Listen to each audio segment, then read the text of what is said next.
안녕하세요. 성형외과 전문의 이경무입니다. 자, 오늘 제가 드릴 말씀은 얼마 전에 상담을 했는데 원장님 후기를 보니까 실리콘, 귀연골, 비중격일 줄 알았는데 기증연골로 수술했다는 분들이 생각보다 많아서 제가 조금 걱정돼서 지금 상담을 왔다 이렇게 말씀하시는 분이 있어요. 근데 그 후기 자체가 제가 기증연골을 좋아한다라고 이렇게 나타내는 건 아니에요. 기증연골은 필요해서 쓰는 거지 일부러 쓰는 건 아닙니다.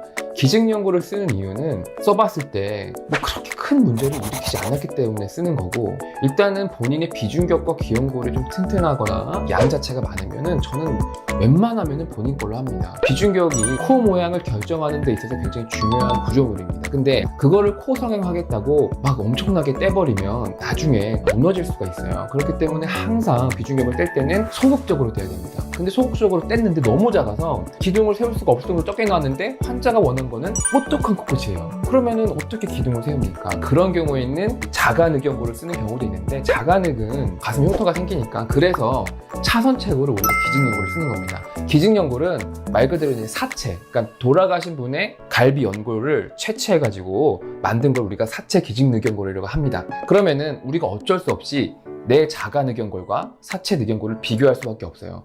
자가늑연골은 당연히 좋은 재료죠. 하지만 자가늑연골을 떼려면은 가슴에 흉터도 생기고 굉장히 아픕니다. 그리고 자가늑연골은 가장 큰 치명적인 단점이 와핑 현상이라고 있어요. 이게 자가늑연골을 떼면 처음은 괜찮다가 이제 수술하고 딱 보면은 휘어버립니다. 이렇게.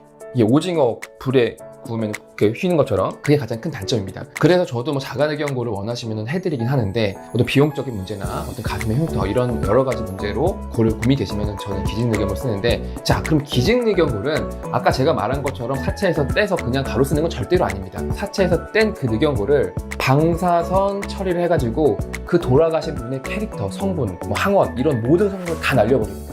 다른 사람의 어떤 성질 때문에 뭐 부작용이 생긴다 이런 건 거의 없습니다. 사람들이 그러면 기증늑연골을 쓰게 되면은 많이 이제 흡수가 되고 염증이 생긴다고 해요. 이분은 어떻게 생각하십니까? 이렇게 많이들 물어봐요. 네, 근데 기증늑연골이 흡수가 되는 건 맞아요. 근데 기증늑연골과 본인의 자가늑연골을 비교했을 때 자가늑연골이 100%라면 기증늑연골은 80% 정도가 남는다고 봐요. 그 논문에서도 그렇게 표현이 됐고, 근데 80% 정도가 나쁜 거냐? 그것도 아니에요. 오히려 이게 좋은 것도 있어요. 왜냐? 자가늑연골로 코수술을 했을 때는 시간이 흘러도 코가 굉장히 딱딱합니다. 근데 기증늑연골은 20% 정도가 흡수가 되기 때문에 어느 정도 약간 탄성이 생길 수가 있어요.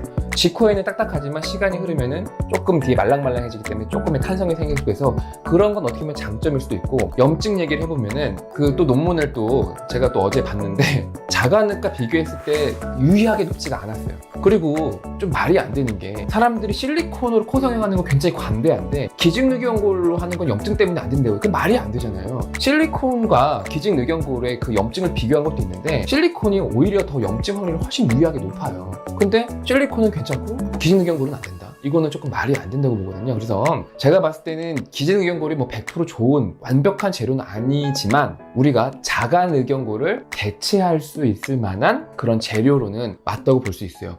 물론 저한테 자가늑과 기증늑연골이 똑같이 있다면 뭘 쓸 거냐? 전 당연히 자가늑을 쓸 겁니다. 당연히. 하지만 자가늑을 떼려면 아까 제가 말씀드린 것처럼 흉터나 통증, 어떤 비용적인 문제가 있기 때문에 차선책으로 기증늑연골을 쓰는 거고, 알고 계신 것처럼 그렇게 염증이 막 생기고 흡수가 거의 100% 되고 이런 건 아닙니다. 그리고 그 성형외과 의사가 기증늑연골을 고를 때 좀 선택을 잘해야 돼요. 기증늑연골을 하나가 딱 이제 제품이 들어오거든요. 근데 그게 좀 크게 들어옵니다. 물론 되게 작게 들어오는 거 있는데, 작게 들어오는 거는 한 사람한테 쓰지만 크게 들어온 거는 저희 의사가 이제 커팅을 해서 써야 돼요. 근데 그 기증늑연골을 커팅할 때 여러 명한테 쓰려고 되게 얇게 슬라이스 치면은 굉장히 흡수가 많이 됩니다. 그렇게 슬라이스 쳐가지고 기둥을 세운 사람들이 1년 경과를 보면은 거의 뭐 남아나지가 않아요. 다 흡수됩니다.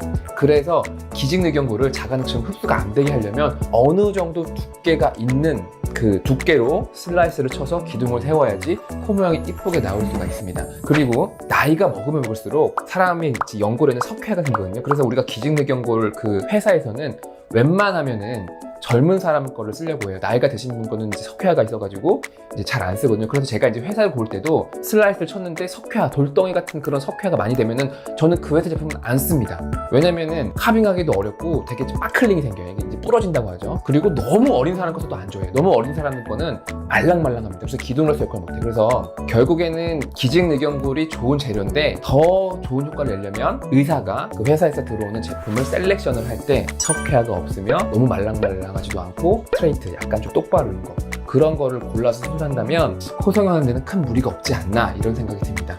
근데 오해하지 마세요. 기증의견골을 쓴다고 뭐 염증 확률이 0%는 아닙니다. 어떤 수술이든 염증 확률이 있기 때문에 이경모 원장님이 기증의견골을 쓰면은 무조건 염증이 안 진화했으니까 해야 되겠네, 이런 건 또 아니라는 말이에요. 어쨌든 간에 자기께 가장 좋지만 어디까지나 차선책으로 기증의견골은 다른 차선책보다는 굉장히 좋은 물질이다, 이렇게 말씀드리고 싶습니다. 자, 지금까지 조현인 성형외과 이경모 원장이었고요. 영상을 보고 도움이 됐다면 좋아요, 구독, 그다음에 알람 설정 부탁드리겠습니다. 감사합니다.